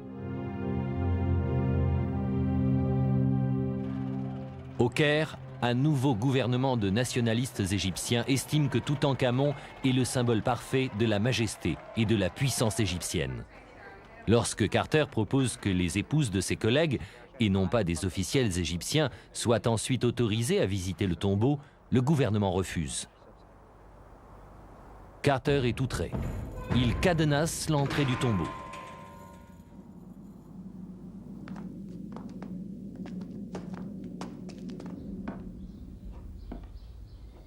Carter dicte une lettre ouverte aux autorités égyptiennes. Étant donné les restrictions insupportables et le manque de courtoisie du ministère des Travaux publics égyptien, tous mes confrères et moi-même refusons de poursuivre les recherches scientifiques dans le tombeau. Le gouvernement donne 48 heures à Carter pour remettre les clés du tombeau. Il refuse. L'échéance n'est pas respectée, les Égyptiens passent à l'action. Ils envoient des hommes en armes à son domicile.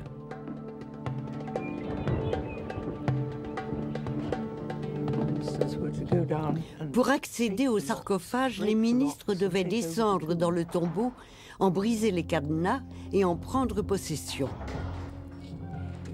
Je crois me rappeler que Carter, énervé, a dû dire à mon père « Venez avec moi, je me sens vraiment déprimé et amer et je pense que c'est peut-être pour ce soir. » C'est extraordinaire que les Égyptiens aient pris l'initiative de faire intervenir l'armée pour récupérer les clés des cadenas des mains d'un petit homme sans défense, se tenant sur le pas de sa porte. C'est la première grève de l'archéologie et la plus grande erreur de Howard Carter. Il doit quitter l'Égypte, ignorant s'il pourra un jour contempler le visage de Toutankhamon. Sans enthousiasme, Carter accepte de donner des conférences en Amérique du Nord. La tournée lui apporte richesse et gloire, mais intérieurement, Carter est en proie à un sentiment mélange de confusion et de défaite. Une petite couronne de fleurs était posée sur le couvercle extérieur doré. Nous avions plaisir à penser qu'il s'agissait là du dernier adieu de l'enfant reine à son défunt mari. Je vais devoir me retirer, le cœur brisé, en renonçant à toute prétention sur la découverte de Toutankhamon et en renonçant également à toute autre recherche archéologique. Quelles que soient les disciplines artistiques, cinéma, musique, couture ou autre, le roi Toutankhamon est à la mode. La Toutankhamon manie est née.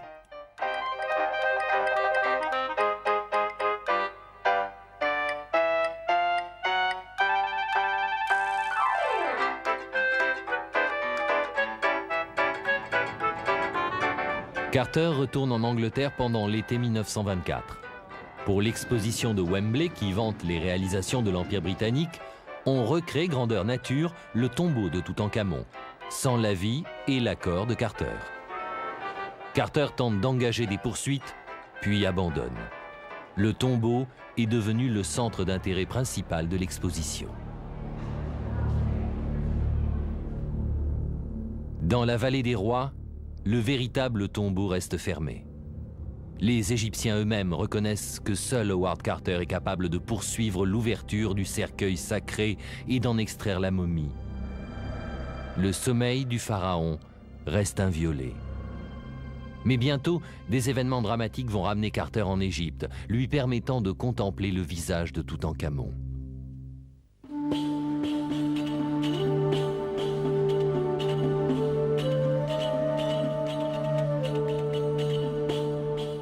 Dans l'Égypte éternelle, la mort est le commencement du renouveau. Et maintenant, c'est la mort qui donne un renouveau à Howard Carter.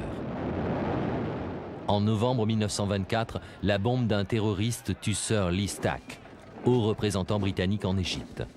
La Grande-Bretagne force le gouvernement nationaliste à démissionner et en installe un nouveau, plus ouvert à ses intérêts.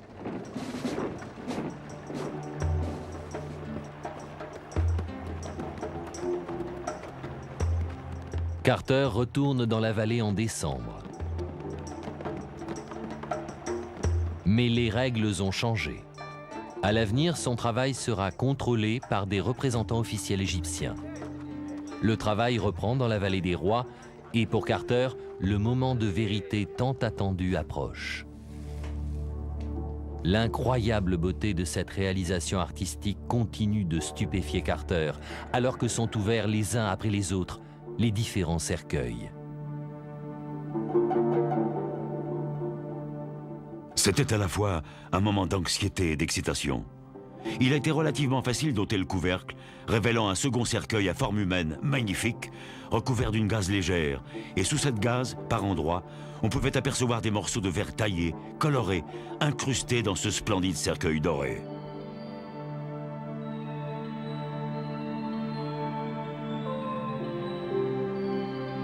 Nous pouvions maintenant admirer de nos propres yeux le plus bel exemple d'art funéraire de l'ancienne Égypte. C'était une représentation superbe du roi gisant.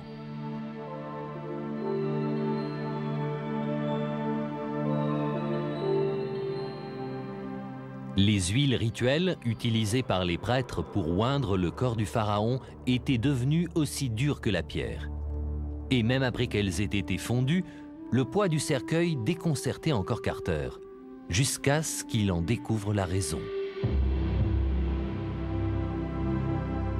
Le troisième cercueil était en or massif. Quelle richesse avait dû être ensevelie avec ces pharaons! Quel trésor était encore caché dans cette vallée!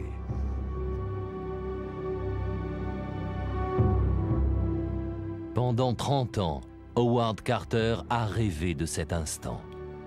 À l'intérieur de ce cercueil en or, un autre trésor inattendu et de tous le plus magnifique, le masque d'or couvrant le visage de la momie de Toutankhamon.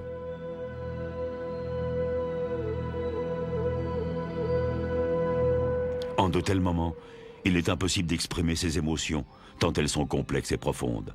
Plus de 3000 ans s'étaient écoulés depuis que le dernier regard humain s'était posé sur ce cercueil. Le temps, mesuré à l'aune de la vie humaine, semblait perdre toute signification devant un tel spectacle, témoignage réel des rites religieux solennels d'une civilisation disparue. Plus de 150 joyaux éblouissants, presque tous en or, étaient disposés sur le corps du roi, précisément comme le décrit le livre égyptien des morts.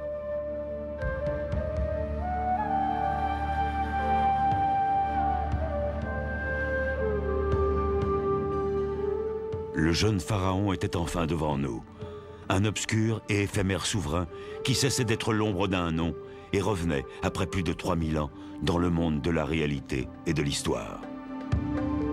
Les quelques fragments de tissu décomposés, balayés par un pinceau en poil de zibeline, révélèrent le visage placide et serein d'un jeune homme. Ce visage aux traits harmonieux était celui d'une personne raffinée et cultivée. Le tombeau avait dévoilé son secret. Le message du passé nous était parvenu en dépit du poids du temps et de l'érosion des années. Seule une question se posait encore à Howard Carter. Pourquoi l'enfant roi était-il mort si jeune?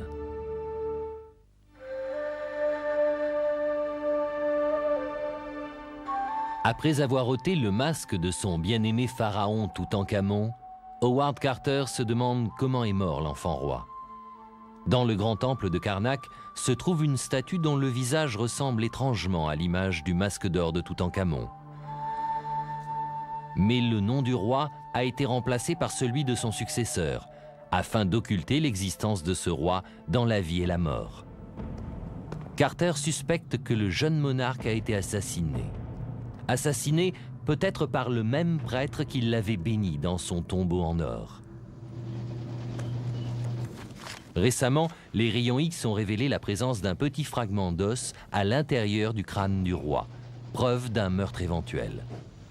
Il est possible que Toutankhamon ait été la dernière victime de la révolution monothéiste engendrée par son père, Akhenaton, et qu'il ait été tué par des prêtres impatients de restaurer l'ancienne religion.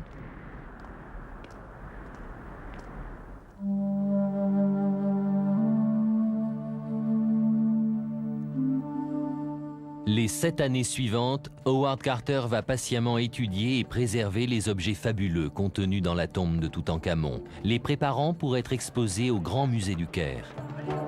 Au cours de ces 30 dernières années, cette collection a parcouru l'Amérique, l'Europe, la Russie et le Japon, fascinant des millions de visiteurs avec les objets les plus extraordinaires du monde antique.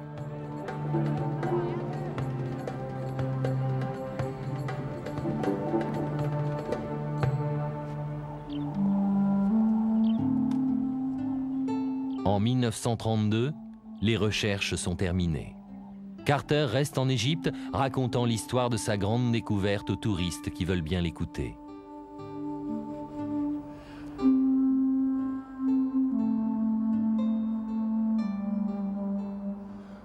Carter meurt en 1939, sans être reconnu. Il est déjà oublié de son vivant.